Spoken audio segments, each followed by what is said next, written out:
Everyone, स्वागत करती हूँ आप सभी का आज के बहुत इंपॉर्टेंट सेशन में। आज हम इस सेशन में डिस्कस करने वाले हैं इंग्लिश पेडागोजी के इम्पॉर्टेंट टॉपिक्स को बहुत ही ज़्यादा ब्रीफ तरीके से, और मैं ट्राई करूँगी कि जितने भी इम्पॉर्टेंट आपके टॉपिक्स हैं जो अभी तक सीटेट एग्ज़ाम में पूछे गए हैं तो उन सभी टॉपिक्स को मैं यहाँ पे कवर करूँ। और ये आप मान के चल सकते हो कि ये हमारा पार्ट 1 है, तो इस वीडियो को पूरा ज़रूर देखना। अगर आपको अच्छा स्कोर करना है पेडागोजी सेक्शन में, इंग्लिश में, लैंग्वेज में, तो definitely this video will help you. इसके अलावा कोई और अगर आप टेट की तैयारी कर रहे हैं तो इक्वल इम्पॉर्टेंट होगा, बिकॉज मैं पेडागोजी सेक्शन में बेसिक जो भी टॉपिक्स हैं जो बार बार जहाँ से आपके क्वेश्चंस बनते हैं उनको मैं यहाँ पे डिस्कस करूँगी, तो आप इसको एक रिवीजन की वीडियो भी मान सकते हैं। तो चलिए फिर अब शुरू करते हैं हम आज के सेशन को, और एक एक करके मैं कुछ जितने भी टॉपिक्स हैं उनको मैं यहाँ पे डिस्कस करूँगी। एक वीडियो में पॉसिबल नहीं हो पाता है सारी चीज़ों को करना, तो ये हमारा पार्ट 1 है, वीडियो नंबर 1 है, इसको आप वीडियो नंबर 1 मानना, ठीक है। तो चलिए शुरू करते हैं। तो सबसे पहले हम शुरू करते हैं लैंग्वेज से, और जहाँ जहाँ से क्वेश्चंस आपके बने हैं सीबीटी मोड में, सीटेट में, वही वाले टॉपिक को मैं यहाँ पे डिस्कस करूँगी। तो सबसे पहले लैंग्वेज की कैरेक्टरिस्टिक से क्वेश्चन आपका बनता है, तो सबसे पहले वही डिस्कस कर लेते हैं। अगर हम लैंग्वेज को देखें तो लैंग्वेज जो है वो लैटिन वर्ड के कहाँ से आया है, लिंगुआ से आया है, ठीक है। तो ये आप नाम याद रखना, लिंगुआ से आया है। लिंगुआ का मतलब होता है टंग, ठीक है। तो लैंग्वेज क्या है, लैंग्वेज जो है जो लैटिन भाषा की लिंगुआ से आया है, जिसका मतलब होता है प्रोड्यूस्ड विद द टंग। अब इससे एक क्वेश्चन और आता है कि भाषा की कैरेक्टरिस्टिक क्या है, भाषा क्या होती है। तो आपके सीटेट एग्जाम में सीबीटी मोड में जो क्वेश्चन पूछे गए थे उसमें ये पूछा गया था कि भाषा क्या है। तो सबसे पहले याद रखना फर्स्ट पॉइंट कि भाषा क्या है, language is a rule govern system, ठीक है। कौन सा सिस्टम है, रूल गवर्न सिस्टम है भाषा। लैंग्वेज को कहा जाता है कि जो नियमों की व्यवस्था है, रूल गवर्न जो सिस्टम है वो लैंग्वेज होता है। दूसरा एक ऑप्शन में आपके आ जाएगा कि language is systems of system, ठीक है। तो सिस्टम ऑफ सिस्टम्स, इसका मतलब क्या है कि लैंग्वेज में बहुत सारे सिस्टम्स होते हैं। आपको पता है लिंग्विस्टिक क्या है, लिंग्विस्टिक के अंदर हमारे अलग अलग ब्रांचेस होते हैं जिसको मैं अभी थोड़ी देर में डिस्कस करूंगी। तो इसीलिए भाषा को कहा जाता है सिस्टम्स ऑफ सिस्टम, ठीक है। तीसरा याद रखना लैंग्वेज क्या है, वोकल होता है। लैंग्वेज क्या है, सोशल होता है। एक सामाजिक व्यवस्था में जो है भाषा बनती है, समाज के द्वारा ही बनती है। इसके अलावा लैंग्वेज जो है वो सिस्टमैटिक है, ठीक है। लैंग्वेज सिस्टमैटिक है, लैंग्वेज इज प्रोडक्टिव। ये सारे पॉइंट्स आपको याद रखना है, कोई सा भी पॉइंट आपका पूछ लेगा। और लैंग्वेज क्या है, हमारी आर्बिट्रेरी है। लैंग्वेज क्या होती है, आर्बिट्रेरी होती है, मतलब कि किसी शब्द और उसके अर्थ के बीच में कोई इनहेरेंट रिलेशनशिप नहीं होता है, उसे हम आर्बिट्रेरी कहते हैं। तो ये कुछ कैरेक्टरिस्टिक्स हैं, इसके अलावा बहुत सारी कैरेक्टरिस्टिक्स भाषा की होती है। इंग्लिश को एज ए लाइब्रेरी लैंग्वेज भी कहा जाता है, रूल गवर्न सिस्टम है, सिस्टम ऑफ सिस्टम है, वोकल है, जो है सोशल है। और इसके अलावा याद रखना कि सिम्बॉलिक होती है भाषा, ठीक है। भाषा क्या होती है, सिम्बॉलिक भी होती है, जहाँ पे हमारे सिंबल्स होते हैं। भाषा आर्बिट्रेरी है, प्रोडक्टिव है, सिस्टमैटिक तरीके से लैंग्वेज होती है। तो ये लैंग्वेज की कैरेक्टरिस्टिक है जहाँ से आपका एक क्वेश्चन डेफिनेटली बनेगा। अब हम बात करेंगे कि लैंग्वेज के कुछ ब्रांचेस होते हैं, तो उन ब्रांचेस को मैं डिस्कस करूंगी। तो जितने भी लैंग्वेज के अलग अलग आप ब्रांचेस देखते हो, उन ब्रांचेस की वजह से ही लैंग्वेज को सिस्टम ऑफ सिस्टम्स कहा जाता है, ठीक है। सिस्टम ऑफ सिस्टम्स कहा जाता है। अब सबसे पहला ब्रांच आपको याद रखना है, जो हमारी जो स्टडी होती है लैंग्वेज की, अगर मैं आपसे पूछूं कि लैंग्वेज की सिस्टमैटिक स्टडी क्या होती है तो उसे हम कहते हैं लिंग्विस्टिक्स, ठीक है। तो यहाँ पर लिंग्विस्टिक्स याद रखना है। लिंग्विस्टिक्स क्या है कि साइंटिफिक स्टडी ऑफ लैंग्वेज, भाषा का अध्ययन करना साइंटिफिक तरीके से क्या कहलाता है, लिंग्विस्टिक्स कहलाता है। अब इस लिंग्विस्टिक्स के अंदर हमारे बहुत सारे ना ब्रांचेस आते हैं, सब ब्रांचेस में इसको कह सकती हूँ, जो कि इंपॉर्टेंट है, ठीक है। फटाफट से ब्रीफली डिस्कस करूंगी। सबसे पहला ब्रांच आता है फोनेटिक्स, फिर आता है आपका सिमेंटिक्स, फिर आपका आता है मोर्फोलॉजी, ठीक है। फिर आपका आता है मोर्फोलॉजी के बाद आपका मोर्फोलॉजी हो गया, सिंटैक्स हो गया, ठीक है, ये सब कुछ इंपॉर्टेंट ब्रांचेस है जो आपको याद रखना है। सबसे पहले बात करते हैं फोनोलॉजी के बारे में। फोनोलॉजी क्या होता है? फोनेटिक्स के अंदर हमारा क्या आता है, एक मिनट, फोनोलॉजी कहते हैं, ठीक है। फोनोलॉजी क्या होता है? जो कि हमारे साउंड से संबंधित होता है, यानी कि जो आपका ध्वनियों से संबंधित ओवरऑल जो अध्ययन होता है उसको हम फोनोलॉजी कहते हैं। अगर मैं सिमेंटिक्स की बात करूं तो ये होता है किसी भी वर्ड के, शब्द के मीनिंग की स्टडी। अगर मैं बोलूं कि अर्थ की स्टडी करना कहाँ कहलाएगा, यानी कि अगर आप किसी भी वर्ड को उसके अर्थ के आधार पर कैटेगराइज कर देते हो, किसी भी शब्द को उसके अर्थ के आधार पर विभाजित करना क्या होता है? सिमेंटिक्स होता है, ठीक है। तो मीनिंग आपको खास तौर पे याद रखना है, पूछ लेगा कि मीनिंग से संबंधित कौन सी स्टडी है, तो आपका क्या हो जाएगा? सिमेंटिक्स आंसर हो जाएगा। उसके बाद मोर्फोलॉजी क्या होता है? जो कि शब्द और उसके वर्ड और वर्ड फॉर्मेशन की स्टडी को हम क्या कहते हैं? वर्ड फॉर्मेशन की स्टडी को हम क्या कहते हैं? मोर्फोलॉजी कहते हैं, जिसकी सबसे स्मॉलेस्ट यूनिट क्या होती है? मोर्फीम होती है, ठीक है। ये भी मैं डिस्कस कर लेती हूँ।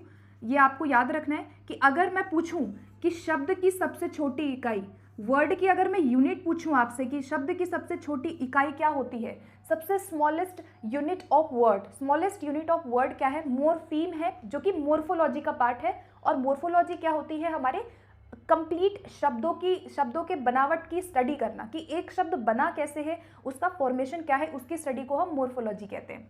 सिमेंटिक्स क्या है? अर्थ की सबसे छोटी इकाई। अगर मैं पूछूं कि मीनिंग की सबसे छोटी यूनिट क्या है, अर्थ की सबसे छोटी इकाई क्या है, तो आपका आंसर क्या होगा? सिमेंटिक्स। अगर मैं आपसे पूछूं कि ध्वनि की सबसे छोटी इकाई क्या है, तो ध्वनि की सबसे छोटी इकाई को कहा जाता है फोनीम, ठीक है। फोनीम जो है ये आपके साउंड की सबसे स्मॉलेस्ट यूनिट है, ठीक है, सबसे स्मॉलेस्ट यूनिट है। अच्छा, अगर मैं आपसे पूछूं कि भाषा की सबसे छोटी यूनिट क्या है, ओवरऑल लैंग्वेज की, अगर मैं लैंग्वेज की सबसे स्मॉलेस्ट यूनिट के बारे में पूछूं तो आंसर क्या बनेगा? फोनीम बनेगा। यहाँ पे फोनीम बनेगा। फोनोलॉजी जो होती है वो ओवरऑल स्टडी को हम कहते हैं, पूरा हमारे साउंड सिस्टम की स्टडी। लेकिन अगर मैं यूनिट पूछूं कि सबसे छोटा यूनिट भाषा में क्या है, तो फोनीम होगा। तो फोनीम नाम आपको याद रखना है। इसके अलावा यहाँ पे एक सिंटेक्स वर्ड आया है। सिंटेक्स क्या होता है? जो कि सेंटेंस के फॉर्मेशन से संबंधित होता है। किसके? सेंटेंस के फॉर्मेशन से संबंधित जो है वो हमारा सिंटेक्स होता है। सिंटेक्स में हम बात करते हैं कि एक सेंटेंस कैसे बना है, अलग अलग सेंटेंस क्या है, उसके पीछे जो रूल है, सेंटेंस के बनने में जो भी हमारा रूल लगा है वो क्या है। तो जब हम बात करते हैं स्ट्रक्चर्स की या हम बात करते हैं सेंटेंसेस की, तो वो हमारे सिंटेक्स का पार्ट होता है, ठीक है। सो यहाँ पे ये सारी चीज़ें बहुत ज़्यादा इंपॉर्टेंट है। आपके एग्जाम पॉइंट ऑफ व्यू से क्वेश्चन आपका डेफिनेटली यहाँ से आने के पूरे चांसेस हैं। इसके अलावा एक चीज़ और याद रखना, एक आता है आपका ग्राफीम, ठीक है, एक आता है आपका ग्राफीम। ग्राफीम क्या होता है? जो राइटिंग की सबसे छोटी यूनिट होती है। किसकी सबसे छोटी यूनिट? अगर मैं पूछूं आपसे कि राइटिंग की सबसे छोटी यूनिट क्या है, तो उसे हम कहते हैं ग्राफीम, ठीक है। तो ये सारे इंपॉर्टेंट पॉइंट्स थे जो आपको याद रखना था। तो चलिए फिर आगे बढ़ते हैं अब हम नेक्स्ट अपने पॉइंट की तरफ। तो हो सके तो आप स्क्रीनशॉट ले सकते हो, और मैं ये अज्यूम करके चल रही हूँ कि आपको चीज़ें आती होंगी, रिवीजन के पॉइंट ऑफ व्यू से इंपॉर्टेंट है। और नोट्स आप साथ के साथ ज़रूर बनाइए। आप जो भी एग्ज़ाम आप प्रिपेयर कर रहे हो, सीटेट की तैयारी आप कर रहे हो, तो आप साथ के साथ नोट्स भी बनाइए, because notes banana is very very important. Okay, चलिए अब हम बात करते हैं। यहाँ तक हमने बात किया लैंग्वेज के कैरेक्टरिस्टिक के बारे में, और लैंग्वेज के जो ब्रांचेस होते हैं, हमारे लिंग्विस्टिक्स के ब्रांचेस होते हैं, उनके बारे में। और अभी मैं कुछ चीज़ें और डिस्कस करूँगी आपका लैंग्वेज स्किल से रिलेटेड। उसके बाद हम लोग जो है और चीज़ें डिस्कस करेंगे।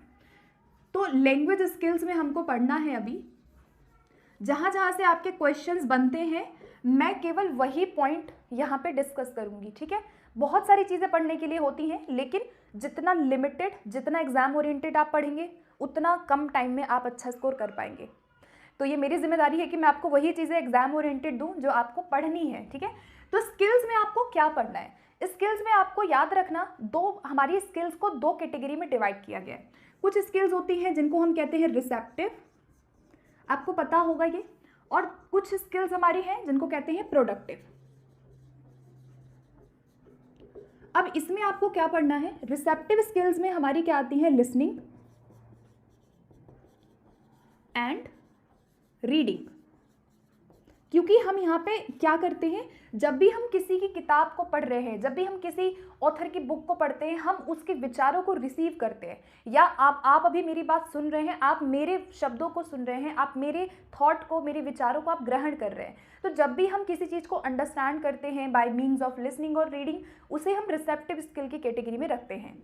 कुछ स्किल्स होती हैं प्रोडक्टिव, जैसे कि स्पीकिंग हो गया, जहाँ पे आप एक्टिव, बहुत ज़्यादा एक्टिव हो, प्लस राइटिंग, ठीक है, जहाँ पे आप क्या है, कहीं ना कहीं एक्टिव हैं, आप कहीं ना कहीं क्रिएटिव है, आप यहाँ पे अपने विचारों को खुद से एक्सप्रेस कर रहे हो, ये प्रोडक्टिव स्किल्स कहलाती है। इसके अलावा अगर आपसे पूछेगा रीइंफोर्समेंट स्किल्स कौन सी है, रीइंफोर्समेंट नाम आ जाएगा आपका पेपर में, या मैं पूछूं एक्टिव स्किल कौन सी है, या मैं पूछूं आउटपुट स्किल्स कौन सी हैं, तो आपका आंसर क्या बनेगा, स्पीकिंग एंड राइटिंग बनेगा। इसके अलावा रिसेप्टिव को हम कभी कभी इनपुट स्किल भी बोलते हैं, ठीक है, इनपुट स्किल्स याद रखना आप, लिसनिंग एंड रीडिंग हो जाएगा। और एक भाषा सीखने का हमारा क्रम होता है जो बार बार पेपर में आता है, LSRW, ठीक है, ये जो है भाषा सीखने का हमारा क्रम होता है। और इसके स्किल्स के अंदर भी आपके पेपर में क्वेश्चंस बनते हैं। सबसे पहले ये क्वेश्चन बनता है कि भाषा के कौशलों को कैसे सिखाना चाहिए, ठीक है। तो एक कन्फ्यूजन बहुत सारे लोगों को होती है, तो वो कन्फ्यूजन मैं क्लियर कर देती हूँ। जो भाषा के कौशल होते हैं, अगर आपसे पूछा जाए कि उनको सिखाने का क्या क्रम होगा, तो ऑलवेज जो भाषा के कौशल होते हैं उनको हमें किस तरीके से सिखाना चाहिए, उनको हमें होल तरीके से सिखाना चाहिए या उनको हमें इंटीग्रेटेड तरीके से सिखाना चाहिए, ठीक है, उनको हमें इंटीग्रेटेड तरीके से या होल तरीके से सिखाना चाहिए। मतलब अगर मैं सिखाने का कौशल बोलूँ कि हमें उनको टीच कैसे करना चाहिए, तो सिखाने का कौशल हमेशा इंटीग्रेटेड होता है। और अगर मैं बोलूँ कि लर्निंग का क्रम क्या होता है, तो लर्निंग का क्रम जो है वो इस डायरेक्शन में होता है, ठीक है। तो दो क्वेश्चन बनते हैं कि भाई भाषा को कैसे सिखाएंगे, हम भाषा को LSRW से सिखाएंगे या हम भाषा को इंटीग्रेट करके सिखाएंगे। तो यहाँ पे याद रखना कि सिखाने के लिए हम इंटीग्रेटेड तरीका ही अपनाते हैं, होल तरीका अपनाते हैं।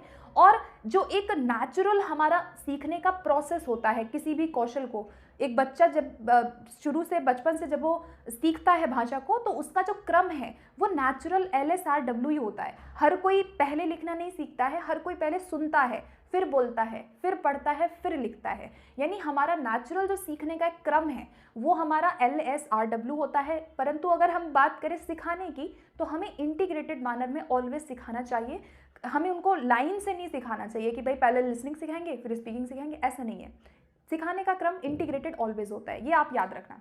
अच्छा, अब हम थोड़ा सा इसमें हम कौशलों के बारे में भी जान लेते हैं। तो आपका सबसे ज़्यादा जो पोर्शन है कौशलों में, वो आपका पूछा जाता है रीडिंग से, ठीक है। सबसे ज़्यादा आपका क्वेश्चन आता है रीडिंग से और राइटिंग से, ठीक है। तो मैं अभी इन दोनों पे डिस्कस करूंगी, राइटिंग और रीडिंग के बारे में, ठीक है। तो सबसे पहले बात करते हैं कि रीडिंग से आपका क्या क्या क्वेश्चन बनता है, ठीक है। तो जब भी हम बात करते हैं रीडिंग की, तो हमारे कुछ सब स्किल होते हैं रीडिंग के, ठीक है। रीडिंग के क्या होते हैं, हमारे कुछ सब स्किल होते हैं, कुछ टाइप्स ऑफ रीडिंग होते हैं जहाँ से हमारा क्वेश्चन बनता है। तो रीडिंग के टाइप्स में हम क्या याद रख सकते हैं, एक होता है स्कीमिंग, एक होता है आपका स्कैनिंग, एक है आपका इंटेंसिव और एक है हमारा एक्सटेंसिव रीडिंग। ये आपके क्वेश्चन डेफिनेटली यहां से आएगा, तो फटाफट से ब्रीफली बता देती हूँ, ठीक है। इसके अलावा एक होता है लाउड रीडिंग, ये भी बता देती हूँ, एक होता है साइलेंट रीडिंग, ठीक है। ये क्वेश्चन अभी तक आता है यहां से। तो जब हम बात करते हैं स्कीमिंग और स्कैनिंग की, दोनों ही क्या होती है, क्विक होती है, याद रखना, दोनों ही जल्दी जल्दी पढ़ते हैं, दोनों ही साइलेंट तरीके की रीडिंग है, ठीक है। और दोनों ही फास्ट, इसको हम कह सकते हैं, दोनों ही रीडिंग जो होती है वो फास्ट होती है, स्कीमिंग स्कैनिंग दोनों। लेकिन एक डिफरेंस है दोनों में। जब हम स्कीमिंग की बात करते हैं तो हम पढ़ते हैं जिस्ट के लिए, ओवरऑल आइडिया अगर आपसे पूछा जाए, ठीक है, ओवरऑल आइडिया लेने के लिए अगर आप कोई चीज़ को पढ़ रहे हैं, या मैं बोलूँ कि हम जनरल आइडिया के लिए पढ़ रहे हैं, जनरल आइडिया लेने के लिए अगर आप कोई टेक्स्ट को पढ़ते हो, वो हमारा स्किमिंग का पार्ट है।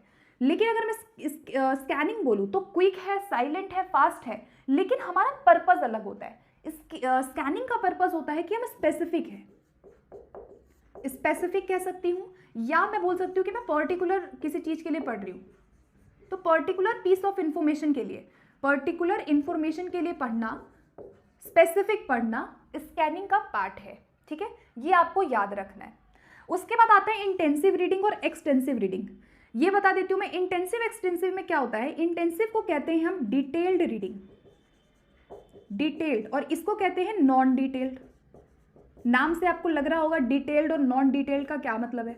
मतलब कि जो एक्सटेंसिव रीडिंग होती है वो तो हम नॉन डिटेल तरीके से पढ़ते हैं, बहुत ज़्यादा एम के लिए, एग्जाम के लिए हम नहीं पढ़ते हैं। एक टीचर अपनी क्लास में इंटेंसिव और एक्सटेंसिव दोनों रीडिंग का उपयोग कर सकता है, लेकिन इनका ऑब्जेक्टिव अलग होता है।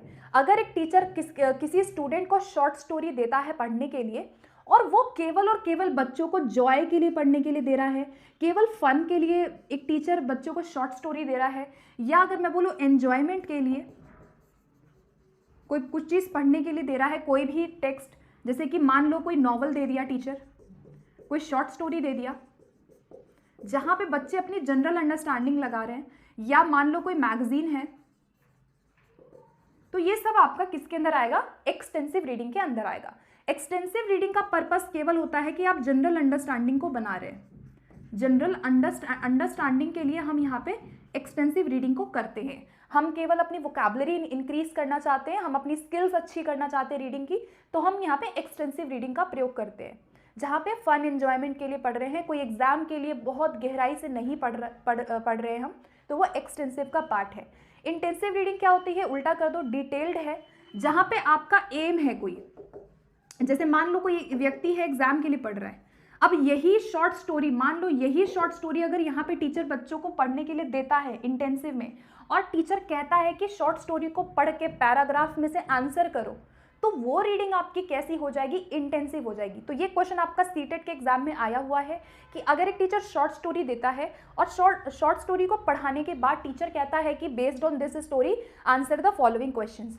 अब बच्चे जब स्टोरी को पढ़ के आंसर कर रहे हैं, वो डिटेल रीडिंग है और वो इंटेंसिव का पार्ट है। तो इंटेंसिव का जो पर्पस होता है वो किसी एम के लिए पढ़ना होता है, जहाँ पे बच्चा एम के लिए गहराई से किसी भी चीज़ को पढ़ रहा है, पार्ट को पढ़ रहा है, ठीक है। तो ये याद रखना आप, डिटेल्ड रीडिंग इसको कहते हैं। अच्छा, लाउड रीडिंग क्या है, जो आपका प्राइमरी लेवल के लिए अच्छा है। प्राइमरी लेवल पे पूछा जाता है कि सबसे अच्छी रीडिंग कौन सी है, लाउड रीडिंग है। क्यों अच्छी है, क्योंकि यहाँ पे बच्चे की जो प्रोनाउंसिएशन है, सबसे बड़ा फायदा है प्रोनाउंसिएशन बच्चे की है जो होती है वो लाउड रीडिंग से अच्छी हो जाती है। उसका हेजिटेशन, उसका जो एक शर्म है, जो हेजिटेशन है, वो दूर होती है। साइलेंट रीडिंग का पर्पस क्या है, ये बड़े लेवल पे, अपर प्राइमरी लेवल पे साइलेंट रीडिंग अच्छी है, ठीक है। और अपर प्राइमरी लेवल पे जब बच्चा साइलेंट रीडिंग करता है तो इसका सबसे बड़ा फायदा पूछा जाता है पेपर में, तो कॉम्प्रीहेंशन अच्छा होता है। क्या अच्छा होता है साइलेंट रीडिंग से, कॉम्प्रीहेंशन बच्चे का अच्छा होता है, समझ उसकी अच्छी हो जाती है, और उसकी क्रिटिकल थिंकिंग, जो उसकी क्रिटिकल थिंकिंग है, क्रिटिकल थॉट जो है, वो यहाँ साइलेंट रीडिंग से सबसे ज़्यादा विकसित होता है, ठीक है। सो गाइज, ये रीडिंग के टाइप्स हैं जो कि आपको निश्चित तौर पे याद रखना है।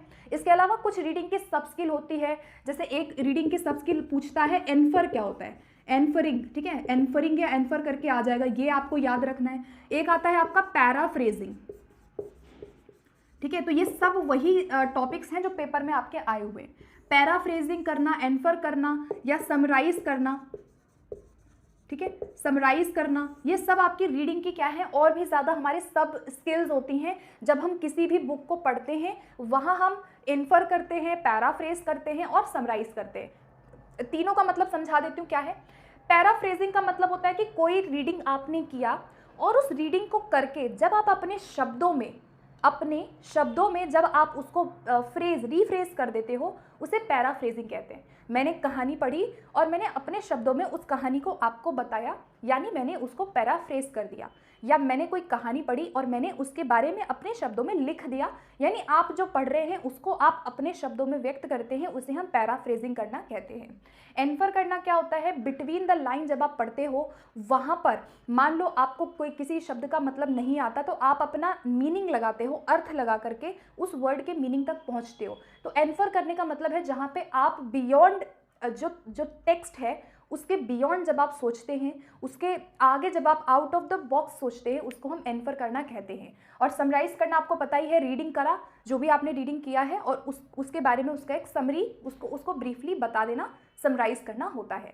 तो ये सब आपकी रीडिंग से रिलेटेड था, इतनी चीज़ें आपको याद रखनी है। ओके गाइस, तो अभी इस वीडियो को मैं यहीं पे एंड करूँगी because it's not possible to cover all topics in one video, ठीक है। तो नेक्स्ट वीडियो में वी विल डिस्कस राइटिंग, सबसे इंपॉर्टेंट है राइटिंग, जहाँ से क्वेश्चन आते हैं मैं वो डिस्कस करूँगी। इसके अलावा आई विल कवर मल्टीलिंग्विलिज्म और लैंग्वेज एक्विजिशन, लैंग्वेज लर्निंग, ये सारे जो टॉपिक्स हैं ये मैं नेक्स्ट वीडियो में वन में कुछ चीज़ों पे विचार किया, मैंने आप लोगों से डिस्कस किया, जिसमें हमने लैंग्वेज के कैरेक्टरिस्टिक्स, लैंग्वेज के बारे में हमने उसके ब्रांचेस को डिस्कस किया, और उसके बाद हमने रीडिंग के टाइप्स को डिस्कस किया। आई होप आपने वो वीडियो देखी होगी, नहीं देखी है तो उस वीडियो का लिंक मैं इस वीडियो के कॉमेंट सेक्शन में दे दूँगी, आप बाद में भी उस वीडियो को देख सकते हो। तो चलिए फिर अब हम इस वीडियो की शुरुआत करते हैं, और यहाँ पे जो चीज़ें रह गई हैं उनको मैं आगे से कंटिन्यू करूँगी। तो यहाँ पर हमने लास्ट क्लास में LSRW के बारे में डिस्कस किया ब्रीफली, और उसमें मैंने रीडिंग के टाइप डिस्कस ऑलरेडी कर लिया है जो कि आपको पढ़ना है। तो मैं वही चीज़ें डिस्कस कर रही हूँ जो पूछी जाती है, ठीक है। तो लिसनिंग से कुछ ऐसा खास क्वेश्चन आता नहीं है, स्पीकिंग से भी कोई ऐसा खास क्वेश्चन नहीं आया है। आता क्वेश्चन कहाँ से है? रीडिंग से और राइटिंग से। तो मैं यहाँ पे बात करूँगी राइटिंग स्किल के बारे में। तो राइटिंग के बारे में क्या क्या पूछा जाता है, सबसे पहले आपको एक चीज़ याद रखनी है कि राइटिंग प्रोसेस है या राइटिंग प्रोडक्ट है। एक क्वेश्चन आपका सीटेट में बनता है, तो राइटिंग जो होती है वो ऑलवेज प्रोसेस होती है, ठीक है। तो हर एग्जाम में पूछा जाता है कि writing is a process not a product. Writing क्या है? एक प्रोसेस है, ये कुछ प्रोसेस से होकर के गुजरता है, उन प्रोसेस का क्रम भी आपसे पूछा जाता है एग्जाम में, and this is very very important.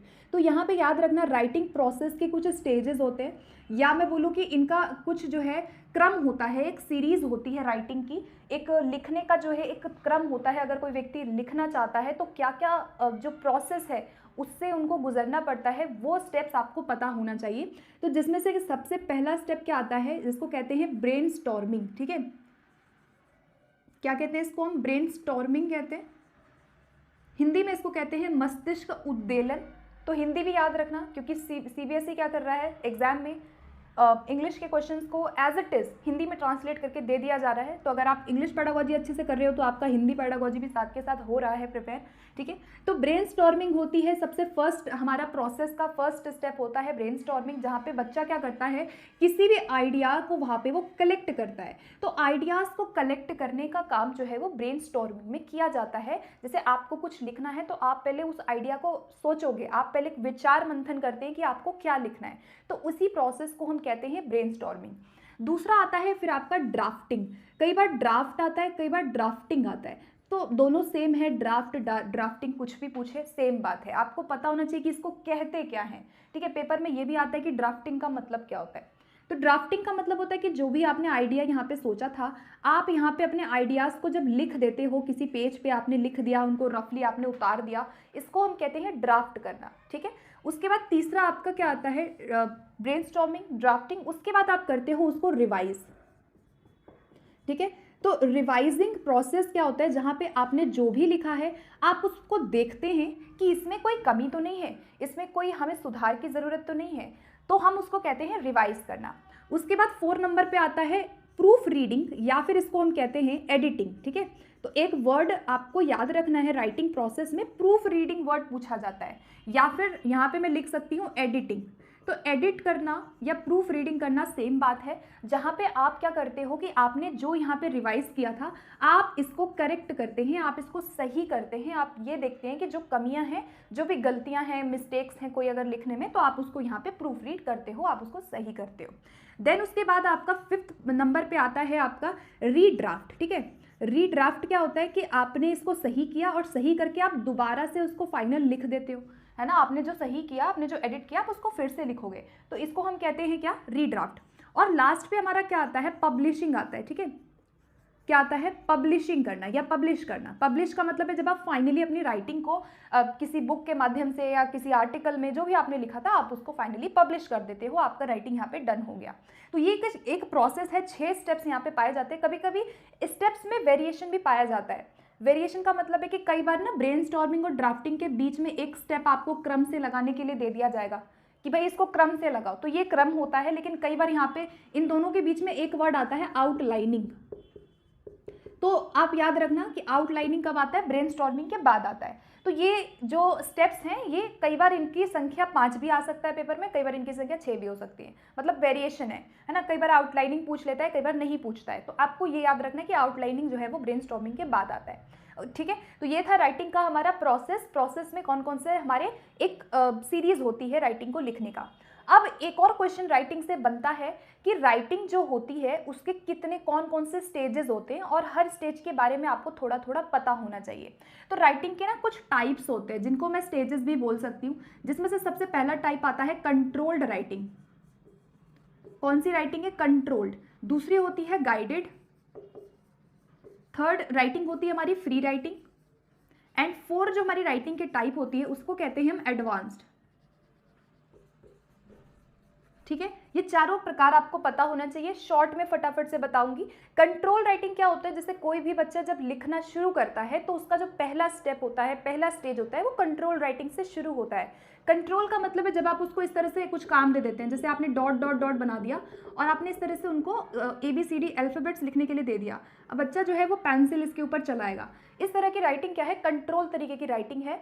ठीक है, तो वो लिख रहा है, कंट्रोल तरीके से लिख रहा है। ठीक है, उसके बाद दूसरा होता है गाइडेड राइटिंग। गाइडेड राइटिंग में क्या होता है कि टीचर कोई ना कोई बच्चे को हिंट या फिर कोई क्लू या फिर कोई हेल्प जहाँ पे उनको थोड़ा बहुत प्रोवाइड करता है। जैसे एक तरह से ना स्केप फोल्डिंग देना, एक तरह से उनको सहायता या स्केप फोल्डिंग देने का काम गाइडेड राइटिंग में होता है। जैसे मान लो फॉर एग्जाम्पल कोई व्यक्ति है, वो FIR लिखवाने के लिए पुलिस स्टेशन जाता है और वो जैसे जैसे बोलता है अपनी FIR लिखवाने के लिए, पुलिस जो है वो वैसे वैसे ही लिखती है। तो इस तरह की राइटिंग क्या हो गई? जो पुलिस लिख रहा है वो उस व्यक्ति के बोलने के आधार पे लिख रहा है, यानी कि वो जो राइटिंग है उसको हम गाइडेड राइटिंग कहेंगे। तो इसी प्रकार से टीचर भी बच्चों को क्या देता है? हिंट, क्लू, कोई वर्ड दे दिया, कोई सेंटेंस दे दिया, और उसी के आधार पे बच्चे क्या करते हैं? लिखते हैं। तो उसको हम कहते हैं गाइडेड राइटिंग। उसका तीसरी राइटिंग आती है फ्री राइटिंग। फ्री मतलब जहाँ बच्चा फ्री है, स्वतंत्र है, ग्रामेटिकली ज़्यादा मिस्टेक्स को वो ज़्यादा फोकस नहीं करता है। जैसे इसके अंदर क्या आ जाएगा? डायरी राइटिंग आ जाएगा। एक बच्चा अपनी खुद की डायरी लिख रहा है पर्सनल, वो फ्री राइटिंग का पार्ट है, जहाँ पे वो क्रिएटिव है, जहाँ पे वो स्वतंत्र है। और 4 होती है एडवांस राइटिंग। एडवांस राइटिंग जो है ये बड़े लेवल पे की जाने वाली राइटिंग है। जैसे कि कोई बुक लिखना, कोई व्यक्ति बुक लिख रहा है तो वो एडवांस राइटिंग के अंदर आ गया। ठीक है, तो ये जो था राइटिंग के हमारे स्टेजेस थे। इसके अलावा एक और क्वेश्चन आपका आता है जो कि मैं फटाफट से डिस्कस करूंगी। एक क्वेश्चन आता है आपका राइटिंग के मेथड से। ठीक है, तो यहाँ पे राइटिंग के ना 2 मेथड है जो मैं डिस्कस करूंगी। एक राइटिंग का मेथड होता है जिसको कहते हैं ट्रेसिंग मेथड। ठीक है, राइटिंग के मेथड में कौन कौन से आते हैं? एक आता है आपका ट्रेसिंग मेथड, और एक आता है आपका फ्री इमिटेशन मेथड।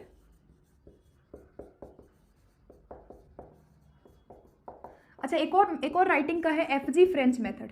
ठीक है, ये भी याद रखो, ये इस बार ही आपके पेपर में पूछा गया है, तो क्या पता घूम फिर के आपसे क्वेश्चन आ जाए। फटाफट से देख लेते हैं क्या है ये। ट्रेसिंग मेथड क्या होता है? ट्रेसिंग मेथड नाम से क्या लग रहा है? ट्रेस करवाना। जैसे अभी मैंने वो ABCD वाला एग्जांपल दिया था, ये क्या है? ट्रेसिंग मेथड है।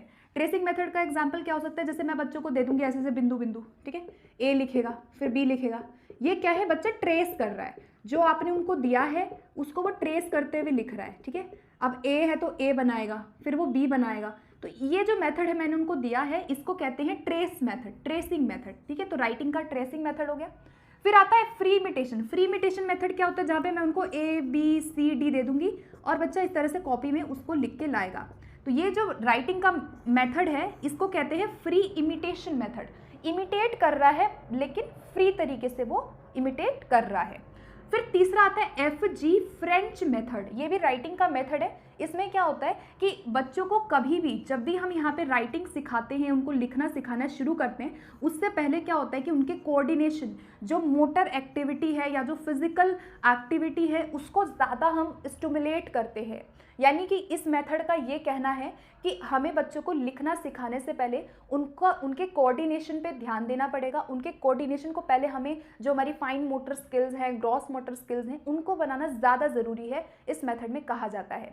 तो ये 3 मेथड क्या है? राइटिंग के मेथड है। राइटिंग के कुछ टाइप्स होते हैं और राइटिंग का एक क्या है? प्रॉपर क्रम होता है लिखने का, जो कि मैंने अभी डिस्कस सबसे पहले किया था। तो इतना आपको राइटिंग में याद रखना है। राइटिंग कौन से स्किल में आता है? प्रोडक्टिव में, ये आपको याद रखना है। ठीक है। राइटिंग इज प्रोडक्टिव, राइटिंग जो है उसको रीइंफोर्समेंट भी कहा जाता है, रीइंफोर्समेंट स्किल पूछा जाता है। अच्छा, राइटिंग की सबसे छोटी यूनिट अगर आपसे पूछेगा कि यूनिट क्या है राइटिंग की, तो उसको कहते हैं ग्राफीम। क्या कहते हैं? ग्राफीम कहते हैं। आई होप आपको दिख रहा हो, मैं यहाँ लिख देती हूँ। ग्राफीम जो है ये राइटिंग की यूनिट है, लिखने की सबसे छोटी इकाई क्या है? ग्राफीम है, जहाँ पे आप स्पीच साउंड्स को, ये क्या होता है? ग्राफिकल रिप्रेजेंटेशन होता है स्पीच साउंड्स का, मतलब जो हम साउंड्स बोलते हैं उनको जब आप लिख देते हैं, ग्राफिकली रिप्रेजेंट कर देते हो, उसको ग्राफीम कहा जाता है। तो ये सब आपको बेसिक बात राइटिंग के बारे में पता होनी चाहिए। यहाँ पे राइटिंग डन, इसके आगे क्वेश्चन नहीं आएगा अगर आप इतनी चीज़ें पढ़ लेते हो, सो वेल एंड गुड। ठीक है, अब हमारे स्किल्स में हमने रीडिंग और राइटिंग को अच्छे से कर लिया है, ज़्यादा क्वेश्चन यहीं से पूछे जाते तो मैं यही डिस्कस करूँगी। ठीक है, और आगे बढ़ते हैं। अब हम डिस्कस करेंगे यहाँ पे एक अप्रोच पूछी जाती है। एक्चुअली दो प्रकार की अप्रोचेस को पूछा जाता है पेपर में, एक अप्रोच होती है टॉप डाउन और एक होती है बॉटम अप। तो ये दोनों अप्रोचेस में काफ़ी ज़्यादा कन्फ्यूजन है सभी को, तो मैं फटाफट से डिस्कस करूँगी कि ये दोनों अप्रोचेस में क्या डिफरेंस है और क्या आपको मेन बात याद रखनी है। एक अप्रोच आती है टॉप डाउन, ठीक है, और एक आती है बॉटम अप। अब इसमें फ़र्क क्या है ये आपको याद रखना है। अगर आपके एग्जाम में आता है कि एक टीचर कुछ पढ़ा रहा है, अगर आपके एग्जाम में आता है कि एक टीचर बच्चों को कोई चीज़ पढ़ा रहा है लैंग्वेज में और वो साउंड से शुरू कर रहा है, किससे शुरू कर रहा है? साउंड से। या अगर आ जाए कि वो यूनिट से चल के शुरू कर रहा है कोई चीज़, या वो पार्ट में कुछ शुरू कर रहा है, चाहे मैं बात करूँ लिसनिंग की या मैं बात करूँ रीडिंग की, दोनों में ये पाया जाता है, दोनों में इस अप्रोच को हम फॉलो करते हैं।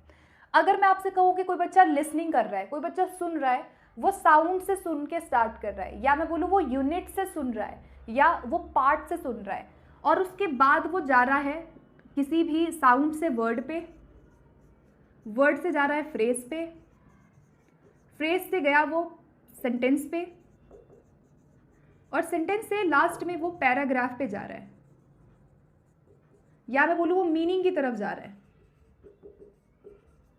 अर्थ बाद में समझ रहा है, या मैं बोलूँ वो होल पे बाद में जा रहा है, मतलब होल तरीके से वो बाद में सीख रहा है। ठीक है, तो अब आप बताओ कि इस अप्रोच को हम क्या कहेंगे? ये अप्रोच होती है बॉटम अप। ठीक है, ये कीवर्ड्स है जो मैंने यहाँ पे डिस्कस किया है। आ जाएगा साउंड, यूनिट और पार्ट। पार्ट से होल की तरफ जाना, छोटे से बड़े की तरफ जा रहे हैं, साउंड से स्टार्ट करते हुए सिखा रहे हैं बच्चों को, हम पैराग्राफ सबसे एंड में सिखा रहे हैं, हम अर्थ की बात सबसे एंड में कर रहे हैं। तो ये जो अप्रोच है इसको कहते हैं बॉटम अप अप्रोच। अगर कोई बच्चा लिसनिंग कर रहा है, पहले साउंड को सुनता है, फिर वर्ड को सुनता है, फिर फ्रेज को सुनता है, फिर सेंटेंस को सुनता है, फिर वो मीनिंग को सुन रहा है, बाद में अपना अर्थ लगा रहा है, तो वो बॉटम अप है। अगर मैं इसी का जस्ट उल्टा कर दूं तो क्या हो जाएगा? टॉप डाउन हो जाएगा। तो टॉप डाउन में बात होती है मीनिंग से, तो यहाँ पे टॉप डाउन का मतलब है कि आप यहाँ मीनिंग पे शुरू करते हो, अर्थ की बात पहले होती है, यहाँ होल की बात पहले होती है। तो हमेशा गेस्टाल्ट अप्रोच में भी कहा जाता है ना कि हमें कैसे सिखाना चाहिए बच्चों को, गेस्टाल्ट के अनुसार होल टू पार्ट सिखाना चाहिए। इसीलिए टॉप डाउन अप्रोच जो है वो ज़्यादा अच्छी अप्रोच मानी जाती है, बिकॉज हम यहाँ पे बच्चे के प्रीवियस एक्सपीरियंस की बात करते हैं, हम यहाँ पे मीनिंग की बात करते हैं, हम यहाँ पे होल तरीके से सिखाने पे बल देते हैं। पहले ध्वनियों का ज्ञान देना बहुत अच्छा नहीं होता है, पहले हम कोशिश करते हैं कि बच्चा अर्थ को समझे, कोशिश करते हैं कि बच्चा छोटे छोटे सेंटेंस पहले वो बोले, तभी हम उसको बाद में साउंड सिखाते हैं। तो ज़्यादा अच्छी अप्रोच क्या है? टॉप डाउन है, जहाँ पे आप मीनिंग से या होल से स्टार्ट करते हैं, उसके बाद आप जाते हो, या तो पैराग्राफ से स्टार्ट कर रहे हैं हम, ठीक है, पैराग्राफ से हम जा रहे हैं सेंटेंस पे, ठीक है, फिर हम जा रहे हैं वर्ड पे, और अंत में हम जा रहे हैं साउंड पे। यानी आप सबसे छोटी इकाई पर सबसे बाद में जा रहे हो। तो ये क्या है? टॉप डाउन है। मतलब कोई चीज़ बच्चा रीडिंग अगर कर रहा है, मान लीजिए रीडिंग कर रहा है, रीडिंग में उसको कोई मीनिंग नहीं आ रहा, तो वो मीनिंग्स को, अर्थ को समझ रहा है, पहले पढ़ने में वो अर्थ पहले समझ रहा है, बाद में वो साउंड और वर्ड देख रहा है। तो ये कौन सी अप्रोच हो गई? टॉप डाउन हो गई। इस तरह से आपके क्वेश्चन बनते हैं। लिसनिंग में ऐसे ही आ जाएगा कि बच्चा अर्थ को समझ रहा है, लिसनिंग में होल सीख रहा है, फिर वो साउंड को सुन रहा है लिसनिंग में। तो ये अप्रोच जो है वो टॉप डाउन है। ज़्यादा अच्छी अप्रोच कौन सी है? टॉप डाउन है, बिकॉज टॉप डाउन में मीनिंग से हम जा रहे हैं, पैराग्राफ से साउंड की तरफ जा रहे हैं। सो आई होप कि ये दोनों अप्रोच अब क्लियर हो गई होंगी। क्वेश्चन आपका डेफिनेटली यहाँ से बनता है, इंपॉर्टेंट था, ठीक है। अब हम बात करेंगे, अभी तक हमने यहाँ पे रीडिंग, राइटिंग, लैंग्वेज स्किल्स की बात कर ली। एक और क्वेश्चन आपका बहुत ज़्यादा पूछा जाता है, एक तो आपका मदर टंग से क्वेश्चन पूछा जाता है, और मल्टीलिंगुअलिज्म से भी क्वेश्चन पूछा जाता है, तो फटाफट से मैं वो भी डिस्कस कर लेती हूँ। मदर टंग और मल्टीलिंगुअलिज्म से क्या पूछा जाएगा वो मैं बताती हूँ, ठीक है। क्योंकि आपने पढ़ा तो सब होगा, आई एम श्योर सब लोग पढ़ ही रहे हैं, कहीं ना कहीं से आपने पढ़ा ही होगा, मेरी वीडियोस आपने पहले की देखी होंगी, बट फिर भी एक आइडिया ज़रूरी होता है लगना। तो बता देती हूँ कि हम मल्टीलिंगुअलिज्म में हमको क्या पढ़ना है, ठीक है। मल्टीलिंगुअलिज्म में आपको पढ़ना है, या मैं बोलूँ मदर टंग बेस्ड जो लर्निंग होती है, मदर टंग के बारे में आपको क्या जानना है कि यहाँ पर NEP 2020 की अगर मैं बात करूँ तो NEP 2020 ने बोला है, अभी रिसेंट जो भी नीति आई शिक्षा में जो है तीसरी सबसे बड़ी नीति आई है NEP 2020, इसने कहा कि मल्टीलिंगुअलिज्म एक बहुत पॉजिटिव फीचर है हमारे लिंग्विस्टिक कल्चर का, तो NEP कहता है ये बात। इसके अलावा NCF भी ये बात कहता है कि मल्टीलिंगुअलिज्म जो है वो बच्चे की आइडेंटिटी को बताता है, ठीक है, तो ये याद रखना।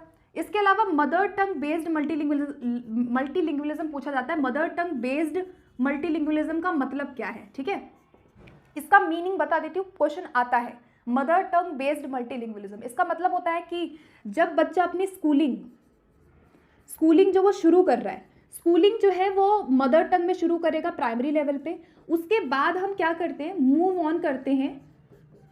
मूव ऑन टू ऐड 2 और मोर लैंग्वेजेस, ठीक है। आई होप मतलब अभी आपको इसका क्लियर हो गया होगा कि मैं यहाँ क्या लिख रही हूँ। मदर टंग बेस्ड मल्टीलिंगुअलिज्म का सिंपल सा यही मतलब है कि हम बच्चे की लर्निंग को, जो स्कूलिंग है वो उसकी मदर टंग में शुरू होती है। ये कहा गया कि जो मदर टंग में पढ़ाना चाहिए वो अप टू 5th क्लास तक पढ़ाना चाहिए, ठीक है। अप टू 5th क्लास तक किसने बोला, NEP 2020 ने बोला है ना, कि बच्चे की जो स्कूलिंग है वो अप टू 5th क्लास तक होनी ही चाहिए मदर टंग में, उसकी मदर टंग में, उसकी घर की भाषा में। उसके बाद अगर हम मूव ऑन करते हैं 2 या 2 से ज़्यादा भाषाओं को सिखाने पे, इस प्रोसेस को कहा जाता है mother tongue based multilingualism. Meaning आपको ये याद रखना है। अच्छा, अब यहाँ पे मदर टंग का मतलब क्या होता है, फर्स्ट लैंग्वेज, ठीक है, बच्चे की जो पहली भाषा है वो मदर टंग हो गई। होम लैंग्वेज भी इसको हम कहते हैं, तो कंफ्यूज नहीं होना है, अलग अलग इनके नेम है, होम लैंग्वेज है, मदर टंग है, फर्स्ट लैंग्वेज है, ठीक है। तो ये आपको नाम याद रखना है, ठीक है। इसके अलावा और क्या क्या पूछता है वो भी बताती हूँ। इसके अलावा ये पूछता है कि जो उसकी पहली भाषा है या जो उसकी होम लैंग्वेज है, इसमें बच्चों को जब हम प्राइमरी लेवल पे शुरू करते हैं सिखाना, तो इसका फ़ायदा क्या है। तो याद रखना कि मदर टंग में सिखाने का फ़ायदा है कि बच्चा ईजिली क्या कर पाता है, कॉम्प्रीहेंड कर पाता है। ये क्वेश्चन आपका पेपर में आता है कि क्या फ़ायदा है मदर टंग में पढ़ाने का। फ़ायदा ये है कि जो भी उसको पढ़ाया जाता है टारगेट लैंग्वेज में, अगर आप उसकी मदर टंग का यूज़ करके उसको सिखाते हैं तो वहाँ बच्चा ईजिली समझ पाता है, कॉम्प्रीहेंड कर पाता है जो भी वो पढ़ रहा है, ये एक फ़ायदा है। इसके अलावा मदर टंग बच्चा अगर सीख रहा है तो बच्चा अपने आप को क्या फील करता है, सिक्योर फील करता है। मल्टीलिंगुअलिज्म का यूज़ करने से बच्चा क्या है, अपने आप को सुरक्षित और वो सिक्योर महसूस करते हैं। इसके अलावा एक क्वेश्चन और आता है कि मल्टीलिंगुअलिज्म क्या है, एज ए रिसोर्स है। तो याद रखना मल्टीलिंगुअलिज्म क्या है, एक रिसोर्स है, एसेट है और स्ट्रैटेजी भी है। ये 3 नाम आपको याद रखना है, एसेट, रिसोर्स, स्ट्रैटेजी। मल्टीलिंगुअलिज्म क्या है, एक रिसोर्स है, एक एसेट है और एक स्ट्रैटेजी है। इसका मतलब भी पूछा जाता है कि क्वेश्चन आ जाएगा कि multilingualism as a resource means, multilingualism as a strategy means, इसका मतलब होता है कि using learners language during instruction. ये लर्नर है, इसकी लैंग्वेज को, लर्नर की भाषा को, जो उसकी भाषा है उसको आप यूज़ कर रहे हैं। उसकी भाषा मतलब लर्नर की मदर टंग को, उसकी फर्स्ट लैंग्वेज को जब आप अपनी टीचिंग में उपयोग करते हैं, using learners language in teaching learning process is called multilingualism as a resource. Resource का मीनिंग पूछता है, तो यही मतलब है। 2 क्वेश्चन आते हैं, मदर टंग बेस्ड मल्टीलिंगुअलिज्म क्या है और मल्टीलिंगुअलिज्म एज अ रिसोर्स क्या है, तो दोनों आपको याद रखना है, ठीक है।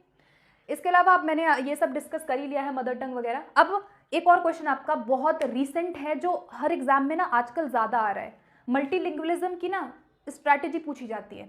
इसकी एक स्ट्रैटेजी होती है जो आपको पता होना चाहिए, जिसको कहते हैं ट्रांसलैंग्वेजिंग, जो मैं फटाफट से डिस्कस करूँगी कि ये दोनों स्ट्रैटेजी क्या है, ठीक है।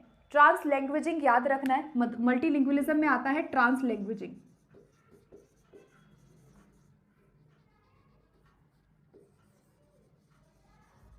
ट्रांस लैंग्वेजिंग क्या है?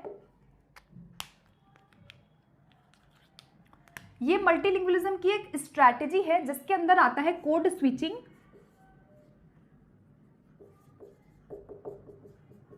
बहुत इंपॉर्टेंट है ये, सभी के लिए इंपॉर्टेंट मैं कहूंगी इसको, और एक होता है कोड मिक्सिंग। ठीक है, इन दोनों का आपको अर्थ पता होना चाहिए, मैं बहुत बार डिस्कस कर भी चुकी हूँ। कोड स्विचिंग और कोड मिक्सिंग जो है दोनों ही मल्टीलिंगुअलिज्म की स्ट्रैटेजी है, ट्रांस लैंग्वेजिंग के अंदर आता है। और इसका मतलब होता है, कोड का मतलब बेसिकली होता है लैंग्वेज, कोड का मतलब होता है भाषा। ठीक है, तो जब आप भाषा को उपयोग करते हैं, जब मल्टीलिंगुअल पर्सपेक्टिव में मान लो दो लर्नर हैं और ये दोनों आपस में कम्युनिकेशन कर रहे हैं, एक दूसरे से विचार विमर्श कर रहे हैं किसी बात पे। अब मान लो कि ये दोनों लर्नर जो हैं एक लैंग्वेज को यूज़ कर रहे थे, मान लीजिए कि ये दोनों लर्नर जो हैं हिंदी में बात कर रहे थे। ठीक है, हिंदी टू हिंदी बात कर रहे थे। अब मान लो कि एक टीचर आया क्लास में और टीचर को देखते ही ये जो लर्नर है ये इंग्लिश में बात करने लग गया, कंप्लीटली इंग्लिश में बात करने लग गया, तो इसको हम कहते हैं कोड स्विचिंग। क्या कहते हैं इसको? हम कोड स्विचिंग कहते हैं। मतलब ड्यूरिंग कम्युनिकेशन जब आप लैंग्वेज को यूज कर रहे हैं, एक लैंग्वेज से दूसरी लैंग्वेज में कंप्लीटली स्विच कर देना कोड स्विचिंग होता है। जैसे मैं आपसे हिंदी में बात कर रही हूँ, अभी मान लीजिए मैं किसी दूसरी भाषा में बात करने लग जाऊँ, एकदम कंप्लीट स्विच कर दूँ लैंग्वेज में, इसे मैं कोड स्विचिंग कहूँगी। इंग्लिश में बात करने लग जाऊँ पूरा, कोई भी वर्ड हिंदी का ना बोलूँ, तो वो कोड स्विचिंग है। कोड मिक्सिंग क्या होता है? मिक्सिंग का मतलब समझ रहे हो? कोड मतलब होता है भाषा, ठीक है, कोड मतलब हो गया भाषा, और मिक्सिंग का मतलब क्या? मिक्सिंग का मतलब क्या होता है? मिक्स करना। तो जब हम भाषा के एलिमेंट्स को, जब हम लैंग्वेज के कुछ एलिमेंट्स को मिक्स करते हैं उसे हम कोड मिक्सिंग कहते हैं। एलिमेंट्स में क्या आ जाता है? वर्ड, फ्रेजेस या फिर छोटे छोटे वाक्य। इसका एग्जाम्पल क्या हो सकता है? जैसे अभी मैं आपसे बात कर रही हूँ, मैं क्या कर रही हूँ? कोड मिक्सिंग कर रही हूँ। मैंने दो लैंग्वेज को भी यूज़ किया है, मैं हिंदी बोल रही हूँ लेकिन साथ के साथ कुछ कुछ शब्द मैं इंग्लिश भी बोल रही हूँ, क्योंकि मैं इंग्लिश पेडागोजी टीच कर रही हूँ तो मैं इंग्लिश के वर्ड भी बोल रही हूँ। तो यहाँ पर ये जो प्रोसेस है इसको मैं कहूँगी कोड मिक्सिंग। ऐसे ही हम कम्युनिकेशन में यूज़ करते हैं, एलिमेंट्स को मिलाते हैं लैंग्वेज के। तो स्विचिंग मतलब कंप्लीट स्विच कर रहे हो, और कोड मिक्सिंग का मतलब है कुछ एलिमेंट्स को आप मिक्स कर रहे हो। ठीक है, सो आई होप कि मदर टंग का कंसेप्ट मल्टीलिंगुअलिज्म क्लियर हो गया होगा। इतनी चीज़ें याद रखना। बाकी मल्टीलिंगुअलिज्म पॉजिटिव है, नेगेटिव कुछ भी नहीं होता है, नेगेटिव ऑप्शन आपको नहीं लगाना है पेपर में अगर आता है तो। ठीक है, तो इतनी बात अगर आपको आ गई है तो बहुत अच्छा, यहाँ से क्वेश्चन डेफिनेटली आएगा। ठीक है, अब आपको एक चीज़ और मैं आप लोगों के साथ डिस्कस करूँगी। मल्टीलिंगुअलिज्म हो गया, एक क्वेश्चन आपका आता है इंग्लिश लैंग्वेज को लेकर के। इंग्लिश ग्लोबल है, सेकंड है, ऑफिशियल है, क्या है? ठीक है, उसको हम डिस्कस कर लेते हैं। क्वेश्चन ज़्यादातर इस बारी बन रहा है। सबसे पहले याद रखना कि जो इंग्लिश है, अगर मैं इंग्लिश की बात करूं तो एनसीएफ के अकॉर्डिंग दो क्वेश्चन आपको याद रखना है। एनसीएफ के अकॉर्डिंग अगर मैं बोलूं इंडियन पर्सपेक्टिव में या इंडिया में इंग्लिश क्या है, और अगर मैं बोलूं कि मल्टीलिंगुअल कंट्री में, मल्टीलिंगुअल कंट्री, या मैं बोलूं मल्टीलिंगुअल पर्सपेक्टिव में,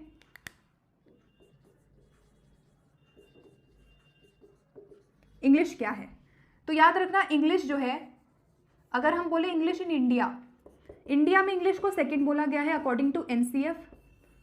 और अकॉर्डिंग टू एनसीएफ अगर मल्टीलिंगुअल पर्सपेक्टिव पूछेगा, मल्टीलिंगुअल कल्चर पूछेगा, बहुभाषिकता के संदर्भ में इंग्लिश पूछेगा, तो इंग्लिश ऑलवेज क्या होती है? ग्लोबल।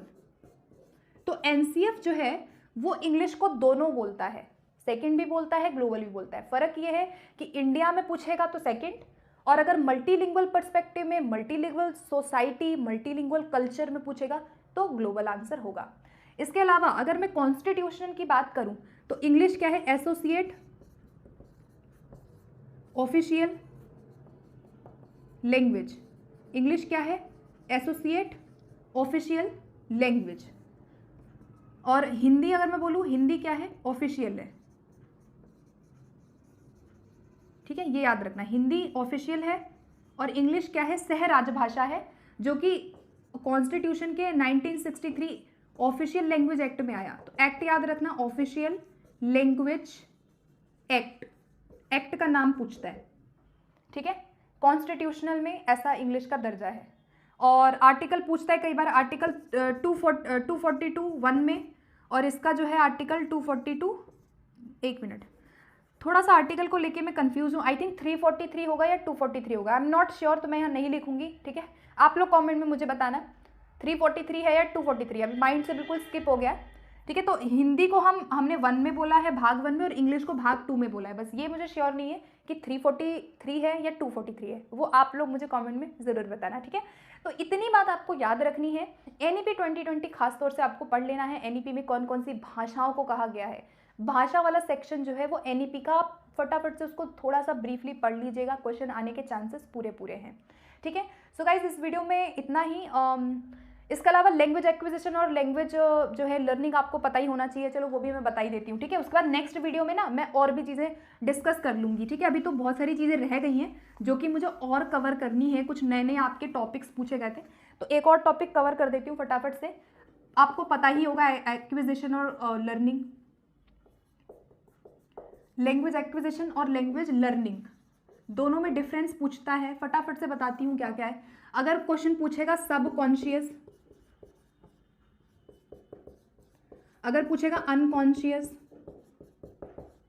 अगर पूछेगा नेचुरल, तो आंसर क्या बनेगा, एक्विजिशन। अगर पूछेगा mother tongue, first language, regional language, home language, कहाँ पे होती है, इसमें बच्चा लर्निंग कहाँ करता है, तो एक्वायर करता है इसको। एक्वायर क्या है, सबकॉन्शियस, अनकॉन्शियस, नेचुरल होता है। अपने इन्वायरमेंट से बच्चा सीखता है, अपनी फैमिली से बच्चा यहाँ पे लैंग्वेज को सीखता है। किसी भी रूल की ज़रूरत यहाँ पे बच्चे को नहीं होती है, उसको रूल नहीं सिखाया जाता। ये इनफॉर्मल होता है। कैसा होता है एक्विजिशन, इनफॉर्मल होता है, ठीक है। ये आपको याद रखना है, एक्विजिशन से ये क्वेश्चन आपका बनता है पेपर में। उसके बाद लर्निंग क्या होता है, लर्निंग कर दो फॉर्मल, क्योंकि हम फॉर्मली सीखते हैं। कॉन्शियस होती है लर्निंग, डेलिब्रेट होती है, ठीक है। डेलिब्रेट अगर पूछेगा डेलिब्रेट प्रोसेस क्या है, तो डेलिब्रेटली बच्चा सीख रहा है, जानते हुए सीख रहा है, उसे पता है कि उसको सीखना है। यहाँ पे रूल को वो सीखता है, उसको पता है कि मुझे टेस्ट देना है, तो रूल्स को डेलिब्रेटली सिखाया जा रहा है, फॉर्मल सिखाया जा रहा है, सचेत है। जैसे आप अभी पढ़ रहे हैं, आप कहीं ना कहीं कॉन्शियस हैं, आपको पता है आप क्यों पढ़ रहे हो, आपको आपका एम पता है, तो इसको हम लर्निंग कहेंगे। एक्विजिशन में ऐसा कुछ नहीं था, अब हमने अपनी घर की भाषा सीखी, हमें कोई रूल नहीं सिखाया गया, ना ही हम वहाँ पे बहुत ज़्यादा हमें एम पता है कि हम क्यों सीख रहे हैं, हम जाने अनजाने में अपनी भाषा को सीख गए। तो जो एक्विजिशन होता है वो ज़्यादा नेचुरल होता है, जो शुरुआती समय में बच्चा एक्वायर करता है। उसके बाद लर्निंग होती है जो फॉर्मल, कॉन्शियस या डेलिब्रेट या रूल बेस्ड होती है। यहाँ पे रूल बच्चा ज़्यादातर सीखता है, और यहाँ पे सेकेंड लैंग्वेज सीखता है, ठीक है। जब बच्चा घर से स्कूल में जा रहा है, तो यहाँ पे सेकेंड लैंग्वेज को यहाँ पे इंस्ट्रक्शनल माध्यम के थ्रू उनको सिखाया जाता है। तो ये बेसिक डिफरेंस पूछा जाता है पेपर में, ओके गाइस। तो अभी मैं सेशन को करती हूँ एंड, उसके बाद नेक्स्ट वीडियो में मैं कवर करूँगी कुछ, तो हम यहाँ पे ब्रीफ तरीके से इनके बारे में समझेंगे, इनके बारे में जो भी इंपॉर्टेंट बातें हैं वो मैं बताऊँगी, क्वेश्चन किस तरह का आता है वो मैं यहाँ पे आपसे डिस्कस करूँगी। तो अगर आप तैयारी कर रहे हैं सीटेट एग्जाम की या कोई और एग्जाम की तैयारी अगर आप कर रहे हैं पेडागोजी सेक्शन में, तो definitely this video will help you, okay. तो चलिए फिर स्टार्ट करते हैं आज के सेशन को अपने फर्स्ट टॉपिक से। पहला टॉपिक मैंने लिखा है असेसमेंट के बारे में। तो हमें यहाँ पे क्या पढ़ना है, assessment of learning, as learning, for learning, in learning, ये चारों के बारे में आपको पता होना चाहिए। एक क्वेश्चन डेफिनेटली आपका यहाँ से बनेगा। तो असेसमेंट के बारे में जानकारी थोड़ी सी ले लेते हैं, क्या होता है। तो असेसमेंट जैसे कि नाम से क्या है, असेस करना, ठीक है। असेसमेंट क्या होता है, एक ऐसा प्रोसेस है असेसमेंट जहाँ पे टीचर बच्चे के बारे में जो भी इंफॉर्मेशन है उसको कलेक्ट करता है। टीचर क्या करता है, जो भी इंफॉर्मेशन है उसको टीचर कलेक्ट करने का काम कहाँ पे करता है, आकलन में करता है, असेसमेंट में करता है। असेसमेंट बात करता है किसकी, प्रोसेस की बात करता है। लगातार आए दिन जो लगातार टीचर बच्चों का डेली बेसिस पे उनके बारे में जो जानकारी को कलेक्ट कर रहा है, डेटा कलेक्ट कर रहा है जहाँ पे, उसे हम असेसमेंट का नाम देते हैं, ठीक है। एक टीचर पूरे साल बच्चों के बारे में क्या करता है, डेटा को कलेक्ट करता है। अब इसमें ना टाइप्स आपके पूछे जाते हैं, ऑफ लर्निंग क्या है, इन लर्निंग क्या है, एज लर्निंग क्या है, फॉर लर्निंग क्या है। तो इसके बारे में डिस्कस कर लेते हैं। अगर मैं बोलूँ फॉर लर्निंग या मैं बोलूँ ऑफ लर्निंग, तो ये क्या होता है, जब भी हम बात करते हैं फॉर लर्निंग की, तो फॉर लर्निंग क्या होता है, जो आपका फॉर्मेटिव है, जो आपका लगातार जो प्रक्रिया चल रही है, वो हमारा फॉर लर्निंग है। तो इसके अंदर हमारा कौन सा असेसमेंट आता है, फॉर्मेटिव असेसमेंट आता है, ठीक है। और अगर मैं ऑफ लर्निंग की बात करूं तो ये एट द एंड की बात करता है, ठीक है। तो इसके अंदर समेटिव असेसमेंट हमारा शामिल है, ठीक है। इसको हम इवैल्यूएशन भी बोल सकते हैं, क्योंकि ये समेटिव है इसीलिए इसको हम इवैल्यूएशन भी बोलते हैं। तो ऑफ लर्निंग आपका समेटिव होता है, फॉर लर्निंग हमारा फॉर्मेटिव होता है, जो लगातार चल रहा है। जब भी मैं बात करती हूँ फॉर लर्निंग के बारे में, तो इसके अंदर हमारा एज लर्निंग भी शामिल है। फॉर लर्निंग के अंदर हमारा असेसमेंट एज लर्निंग भी शामिल है, और फॉर लर्निंग के अंदर हमारा इन लर्निंग भी शामिल है। कई बार कंफ्यूजन होती है एज लर्निंग और इन लर्निंग में। तो यहाँ पे एज लर्निंग जो है वो फॉर्मेटिव का ही पार्ट होता है, जहाँ पे जो स्टूडेंट्स हैं वो आपस में पीयर इवैल्यूएशन के थ्रू, अगर मैं बात करूँ यहाँ पे, तो यहाँ बेसिकली क्या आ जाता है, पीयर इवैल्यूएशन आ जाता है।